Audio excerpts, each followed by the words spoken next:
Mapagpalang araw sa inyong lahat mga kalakay. Ngayong araw po ay isa na namang recipe yung isi-share natin sa inyong lahat. Ito po yung ating pork humba. Alright?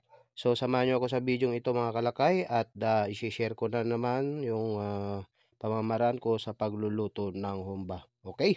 Ito po yung ating mga sangkap mga kalakay. May pata po tayo ng baboy dito. Ayan. At meron din po tayong bawang saka sibuyas. Okay? At mayroon tayong laurel dito, saka pamintang durog. At mayroon tayong asin dito mga kalakay, saka asukal. At mayroon tayong suka dito, saka yung ating puso ng saging. Mayroon tayong oyster sauce at saka yung ating toyo. Okay? So, ready na tayo sa ating pagluluto. As usual, painit tayo ng pan mga kalakay. Ipapainit natin. Tapos maglagay tayo ng mantika. Igigisa natin yung ating bawang saka sibuyas. Okay? Pagka nagisa na natin yung ating bawang at saka sibuyas, ilalagay na natin yung ating pata ng baboy. At ilalagay natin yung ating ingredients, yung ating laurel, saka yung ating pamintang durog, saka yung ating suka. Tapos yung ating toyo mga kalakay. Okay?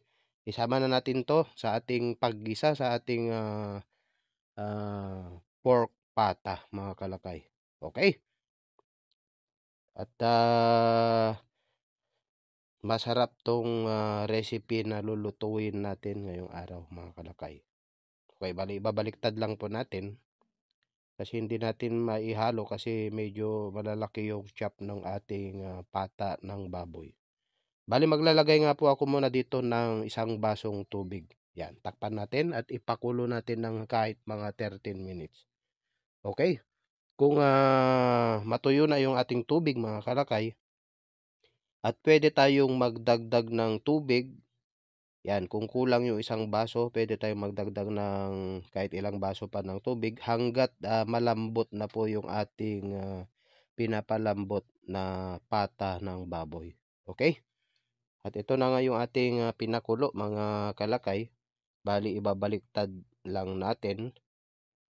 Okay? Para naman sa ganun lalambot din yung kabilang part. Bali isasama ko na dito mga kalakay yung ating brown sugar. At tatakpan ko ulit mga kalakay at ipapakulo pa natin to. Ayan, ito na nga mga kalakay. Bali tuyo na yung ating sabaw. So ilalagay na natin yung ating isang ingredients na magpapasarap yung ating oyster sauce.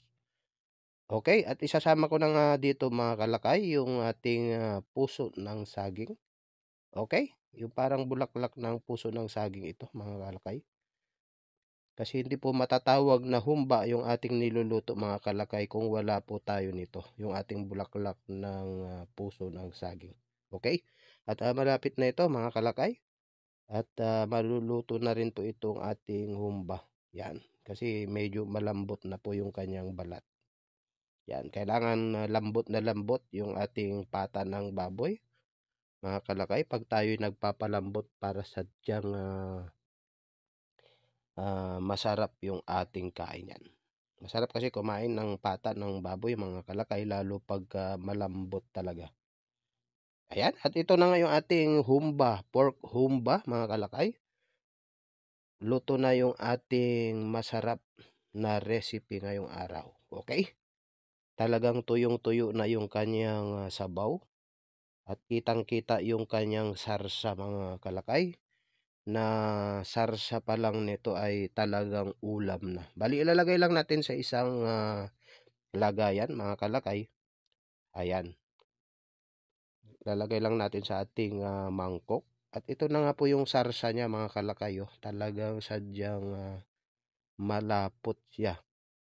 Ayan. Wala na namang diet ng ulam natin ngayong araw mga kalakay. So isasantabi muna natin yung diet. Ayan. Kain tayo ng pork humba. Okay, alright. Salamat mga kalakay. God bless all.